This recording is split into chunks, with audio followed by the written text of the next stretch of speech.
Ilona, kalau kita baca data BNPB soal jumlah korban dan melihat realitas di lapangan, dampak kehancuran dan kerusakan, saya berani menyimpulkan bahwa ini adalah bencana kemanusiaan skala besar.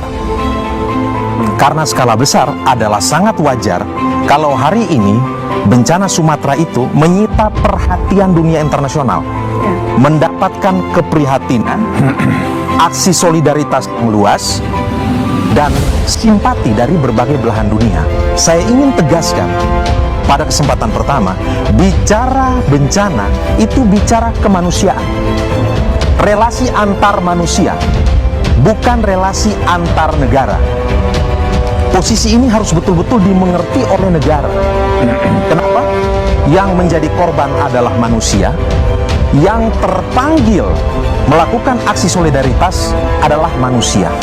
Manusia itu ada lebih dahulu dari negara. Negara ini ada untuk menjamin eksistensi, keberadaan, dan kehidupan manusia. Jadi, dasar pikiran seperti ini yang harus ada di kepala pemerintah sebagai pengambil kebijakan publik. Dan kalau kita bicara kemanusiaan, kemanusiaan itu melampaui segala hal, melampaui kepentingan nasional, melampaui kedaulatan negara, melintas sekat-sekat primordial, etnik, agama, warna kulit, dan seterusnya. Dan kalau kita bicara kemanusiaan, yang muncul itu apa? Dasarnya sikap kasih, sikap solidaritas, persaudaraan. Saya ingat betul seorang filsuf, Richard Rorty, itu dia tulis buku judulnya Kontingensi, Ironi, dan Solidarity. Singkatnya dia katakan begini, penderitaan akan memunculkan secara spontan aksi solidaritas universal. Nah, jadi bantuan asing mestinya terbuka, dan mestinya negara kita sebagai bangsa punya perspektif positif terhadap bantuan asing ini. Kenapa? Karena terpanggil secara spontan. Ini aksi solidaritas. Tidak ada yang lebih tinggi lagi dari kemanusiaan ini. Sila kedua Pancasila, kemanusiaan yang adil dan beradab. Bukan kemanusiaan Indonesia yang beradil dan beradab. Bukan. Kemanusiaan itu maknanya adalah humanisme universal. Artinya kalau orang Indonesia, manusia Indonesia itu menderita dan menangis, itu menjadi penderitaan manusia global. Inilah yang harusnya menjadi spirit dan kesadaran dari para pemimpin di negara ini. Nah, ini yang hari ini kita lihat ini belum tampak. Jadi kalau bicara soal kedaulatan, mestinya hari ini kedaulatan negara itu ada di bawah kemanusiaan.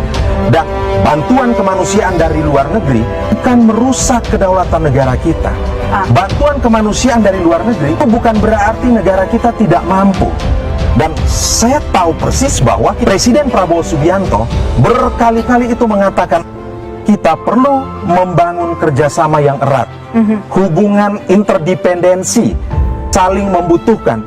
Beliau juga sejak awal dilantik itu rajin sekali keliling berbagai belahan dunia untuk membangun pertemanan, perkawanan pada fora internasional. Artinya mestinya kejadian bencana di Pulau Sumatera ini memunculkan kerjasama internasional sebagai suatu bentuk kepedulian global karena ada kemanusiaan yang terkoyak di sini.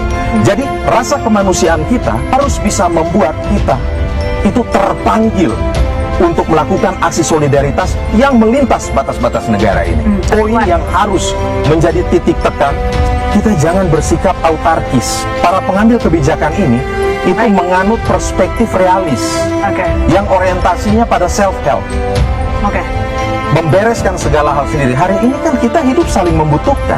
Ini realitas dunia internasional dan kehidupan kemanusiaan kita.